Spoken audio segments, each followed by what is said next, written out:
दोस्तों, जय मसीह की। कैसे हैं आप? दोस्तों, अधिकतर ये सवाल पूछा जाता है कि यीशु मसीह कौन है? यीशु मसीह क्या वो क्रिश्चियनों के भगवान हैं? क्या वो अंग्रेज़ों के भगवान हैं?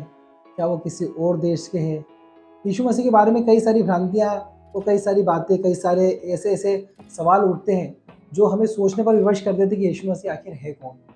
तो मेरे प्रियो, अगर आज आप भी अगर सच मायने में जानना चाहते हैं कि यीशु मसीह कौन है, वो क्यों है, क्यों आए, उनका अस्तित्व क्या है, वो कैसे भगवान थे, वो सूली पर क्यों मरे, क्या कारण था कि उनको सूली पर सजा दी गई, और क्या वो पुनर्जीवित हुए थे या नहीं हुए थे, क्या सब कुछ झूठ है, क्या सब कुछ सच है, इस विषय में आज हम ज़रूर सीखेंगे। तो मेरा विश्वास है कि आज आप जानेंगे कि यीशु मसीह इस धरती पर क्यों आए। तो आइए हम वचन में चलते हैं। यीशु मसीह के जन्म के बारे में हमें मिलता है यूहन्ना उसके पहले अध्याय उसके पहले पद से। जब हम आगे बढ़ते हैं तो यहाँ पर लिखा है कि आदि में वचन था और वचन परमेश्वर के साथ था और वचन ही परमेश्वर था और वचन देहधारी हुआ और हमारे बीच में डेरा किया। तो मेरे प्रियो, यीशु मसीह एक वचन है जो कि परमेश्वर के मुंह से निकला हुआ वचन है।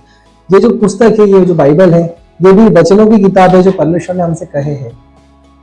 मेरे प्रियो, यीशु मसीह एक मेमना था जो परमेश्वर ने हम सब मानव जाति के पापों को ढांपने के लिए बलिदान करके चढ़ाया है।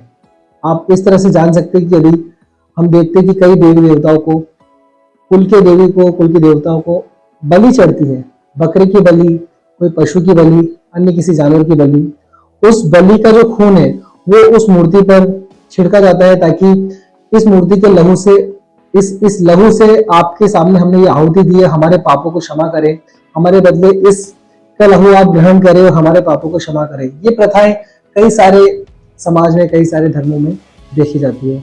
मेरे प्रियो, सब लोगों के पापों को क्षमा करने के लिए क्या कोई मेमने का लहू या कोई भेड़ का, बकरी का, गाय का या किसी और जानवर के लहू से क्या हम सब मानव जाति के पाप धुल सकते हैं? मेरे प्रियो, ये तो कॉमन सेंस की बात है कि इतने सारे पापियों के पाप कैसे धुलेंगे। इसलिए परमेश्वर ने ही योजना बनाई कि मैं अपने ही बनाए हुए संतानों को, अपने बेटा बेटियों को मैं बचाऊंगा और उनके लिए जो पाप बलि है, जो दोष बलि है, वो मैं स्वयं अपने पुत्र को भेजकर उस बलि को पूरा करूंगा। इस प्रकार से मेरा वचन भी पूरा होगा और सबके पाप भी क्षमा होंगे। और आज भी मेरे प्रियो, जो कोई ये विश्वास करता है कि यीशु मसीह आज 2000 साल पहले इस धरती पर आए, वो जीवन जिए, उन्होंने जैसा पवित्र जीवन जीना था वैसा आदर्श जीवन जिया। 30 साल के बाद में उन्होंने ये कहना शुरू करा कि मन फिराओ, अपने अपने पापों से मन फिराओ, क्योंकि स्वर्ग का राज्य निकट आया है।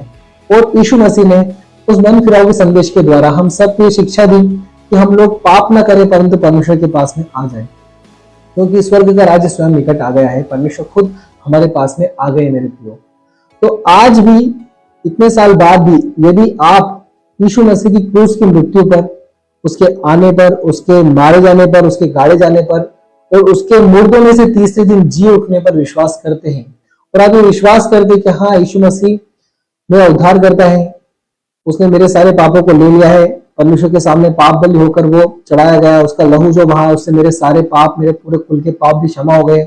तो मेरे प्रियो, आप आज ही धर्मी ठहरते हैं परमेश्वर के सामने। परमेश्वर आपको पापी नहीं देखता। परमेश्वर आपको एक अपने बेटे के लहू के द्वारा छुड़ाया हुआ, एक दाम देकर छुड़ाया हुआ आपको एक जन समझता है, एक धर्मी जन समझता है। परमेश्वर आपको आज ही धर्मी बनाने के लिए तैयार है, यदि आप उस मेमने के लहू से धुलने के लिए तैयार हो तो। मेरे प्रियो, कई बार लोग बोलते हैं कि यीशु मसीह तो अपने आप को नहीं बचा पाए, वो क्रूस पर मारे गए, अगर वो देवता थे, अगर वो ईश्वर थे तो अपने आप को बचाते। मेरे प्रियो, मैं आपसे कहना चाहूंगा कि वो आपको बचाने के लिए ही क्रूस पर मरा। ऐसा होता है ना मेरे प्रियो कि किसी अपने ज्यादा खास परिवार के जन ने कोई पाप कर दिया या कोई गलत काम कर दिया, कुछ नुकसान कर दिया, तो उसके नुकसान की भरपाई या तो उसके माता पिता या उसका भाई या उसकी बहन या उसका कोई प्रिय दोस्त कई बार उठा लेता है कि भले उसने नुकसान कराया पर पैसे मैं देता हूँ, जो भी उसके नुकसान की भरपाई वो मैं करूंगा। वैसे मेरे प्रियो, सब लोगों के, पूरे मानव जाति के पापों की भरपाई के लिए प्रभु ने अपने खुद एक लौते पुत्र को, यीशु मसीह को, इस दुनिया में भेज के मौत के घाट उतार दिया, और उन्हीं ने उसका बलिदान करके हम सब की छुड़ौती के लिए उसके लहू को बहाया, ताकि आज भी और आने वाले समय में भी जितने लोग, जितने बच्चे पैदा हो रहे हैं, जब भी वो यीशु मसीह के ऊपर विश्वास करेंगे, उस गवाही को सुनेंगे, उस समाचार को सुनेंगे कि आपने जो भी पाप किया है, उस पाप के लिए यीशु मसीह बलिदान हो चुका है, वो कुर्बानी दे चुका है, तो उन लोगों के पापों को परमेश्वर क्षमा कर देंगे और परमेश्वर पूरा क्षमा करके उसे एक धर्मी, एक संत बच्चा, एक पवित्र बेटा बना लेंगे। क्योंकि यही हम आगे आगे पढ़ते हैं, तो मैं आपके लिए पढ़ रहा हूँ वचन। यूहन्ना उसका पहला अध्याय, उसके पहले पद से मैं 12-13 पद तक पढ़ रहा हूँ। यहाँ पे लिखा है कि आदि में वचन था, वचन परमेश्वर के साथ था और वचन ही परमेश्वर था। यही आदि में परमेश्वर के साथ था। सब कुछ उसी के द्वारा उत्पन्न हुआ और जो कुछ उत्पन्न हुआ है उसमें से कोई भी वस्तु उसके बिना उत्पन्न नहीं हुई। उसमें जीवन था, वह जीवन मनुष्यों की ज्योति था, क्योंकि ज्योति अंधकार में चमकती है और अंधकार ने उसे ग्रहण न किया। एक मनुष्य परमेश्वर की ओर से आ उपस्थित हुआ जिसका नाम यूहन्ना था। वह गवाही देने आया था कि ज्योति की गवाही दे, ताकि सब उसके द्वारा विश्वास लाए। वह आप तो ज्योति न था, परंतु उस ज्योति की गवाही देने के लिए आया था। सच्ची ज्योति जो हर एक मनुष्य को प्रकाशित करती है, जगत में आने वाली थी। वह जगत में था और जगत उसके द्वारा उत्पन्न हुआ और जगत ने उसे नहीं पहचाना। वह अपने घर आया, उसके अपनों ने उसे ग्रहण नहीं किया। परंतु यहाँ पर ध्यान देना मेरे प्रियो, परंतु जितनों ने उसे ग्रहण किया, उसने उन्हें परमेश्वर की संतान होने का अधिकार दिया, अर्थात जो उसके नाम पर विश्वास करते हैं। वे न तो लहू से, न शरीर की इच्छा से, न मनुष्य की इच्छा से, परंतु परमेश्वर से उत्पन्न हुए हैं। और 14 पद में लिखा है कि वचन देहधारी हुआ और अनुग्रह और सच्चाई से परिपूर्ण होकर हमारे बीच में डेरा किया, और हमने उसकी ऐसी महिमा देखी जैसे पिता के एक लोते पुत्र की महिमा। तो मेरे प्रियो, यही यीशु मसीह वचन के रूप में आया और हमारे लिए देह धारण कर कर, एक कुंवारी माँ से जन्म कर उसने हमारे लिए इस धरती पर जन्म लिया।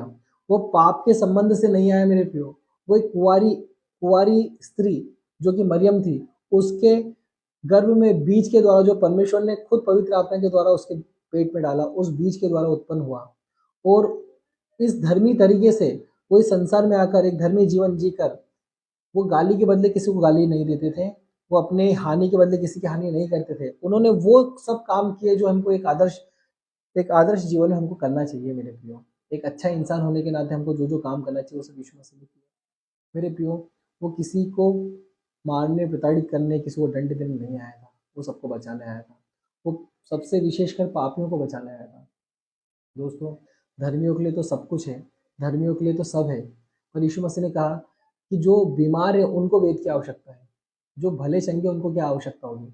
तो जो लोग पापी थे, जो लोग अंधकार में थे, जो लोग अपने आप को ऐसा समझते थे कि हमारे लिए कोई उद्धार करता हो, हमारा कोई उद्धार करता नहीं, हम क्या करें, हमको कौन अपने पापों से छुड़ाएगा, उन सब के लिए परमेश्वर उपलब्ध है। आज भी यीशु मसीह हमारे सारे पापों को क्षमा करता है। आज भी यीशु मसीह हमसे प्यार करता है। आप जब भी, जहाँ भी, जिस भी समय में प्रभु को पुकारेंगे, प्रभु आपके उपस्थित होगा। मेरे प्रियो, मेरा जीवन बचाया गया, मैंने यीशु मसीह के नाम को जाना, उस पर विश्वास किया। शुरू में मैंने संदेह किया कि ऐसा कैसे हो सकता है, और जब मैंने डीप में जाके सब चीज़ों को समझा और विश्वास करा, तो मेरे प्रियो मेरा जीवन बचा, मेरा परिवार बचा। मैं आज आपके सामने अगर जीवित हूँ तो यीशु मसीह के प्यार के कारण, यीशु मसीह के नाम के कारण, और उस विश्वास के द्वारा, उस विश्वास के कारण जो मैंने यीशु मसीह के लिए कहा था कि प्रभु आप मेरे उद्धार करता है, मेरे प्रभु आप मुझे बचाइए मेरे प्रभु। मैं विश्वास करता हूँ कि आप आज से 2000 साल पहले मेरे लिए आए, मेरे लिए मारे गए, गाड़े गए, आपने मेरे लिए क्रूस उठाया, खून को बहाया प्रभु, और मेरे सारे पापों को धो दिया। अब मेरे उद्धार करता स्वामी आप हैं। और यही नहीं प्रभु, आप गाड़े गए और तीसरे दिन मुर्दों में से जी उठे, और आप आज तक जीवित हैं। और हम सब के लिए आप परमेश्वर के पास में विनती करते हैं कि मेरे प्रिय बचाओ मुझे, हमें हमें आप बचा लें। और जब भी हम यीशु मसीह के नाम से कुछ मांगते हैं तो आप हमारी सुनते हैं। तो मेरे प्रिय, यही एकमात्र कारण है जिस कारण से यीशु मसीह आज भी जीवित है, और आज भी हमारे प्रार्थनाओं को यीशु मसीह के नाम से वो सुनते हैं। और जब भी हम उसके नाम से कुछ मांगते हैं तो हमारी सुनते हैं। मेरे प्रिय, यदि आज आप प्रभु के पास आना चाहते हैं तो ये आपके लिए एक सुनहरा मौका है। आइए मेरे साथ प्रार्थना करें और विश्वास करें कि प्रभु आपके सारे पापों को क्षमा करें। आइए मेरे प्रियो, हम प्रार्थना करते हैं। हे मेरे पिता परमेश्वर, मेरे जितने भाई, मेरे जितने बहन इस वीडियो को देख रहे हैं पिता, प्रभु उनके सारे अधर्म पापों को आप क्षमा करें। आज अपने उद्धारकर्ता के रूप में वो आपको ग्रहण करें पिता। आपसे प्रार्थना और विनती करता हूँ प्रभु जी, आज इनके जीवन में नया काम करें। यीशु मसीह क्यों आया, किस लिए आया प्रभु, आज वो हमने सीखा है, समझा है पिता। और भी प्रभु इस विषय को हम सीखने के लिए आप इनकी मदद करें पिता परमेश्वर। और पवित्र आत्मा जी आज आप इन्हें अपना बेटा और बेटी बनाने का अधिकार दें और इनके सारे अधर्म पापों को क्षमा करें पिता। धन्यवाद करता हूँ प्रभु यीशु मसीह के नाम से प्रार्थना मांगता हूँ, आमीन। गॉड ब्लेस यू मेरे प्रियो। आप एक संत हैं, आप पापी नहीं हैं, आप पवित्र जीवन जिए, आप प्रभु से प्रार्थना का जीवन जिए और हो सके तो ये बाइबल आप जरूर पढ़ें, क्योंकि बाइबल में आपके लिए खजाना छिपा है मेरे प्रियो। मैं विश्वास करता हूँ कि इस वीडियो के द्वारा आपको आशीष मिली है और इस वीडियो को जरूर से शेयर करें। और अगर हमारा कोई भी वीडियो आपको पसंद आता है तो जरूर से चैनल को सब्सक्राइब करें और अपने दोस्तों तक इसे भेजें। सबको जय मसीह की।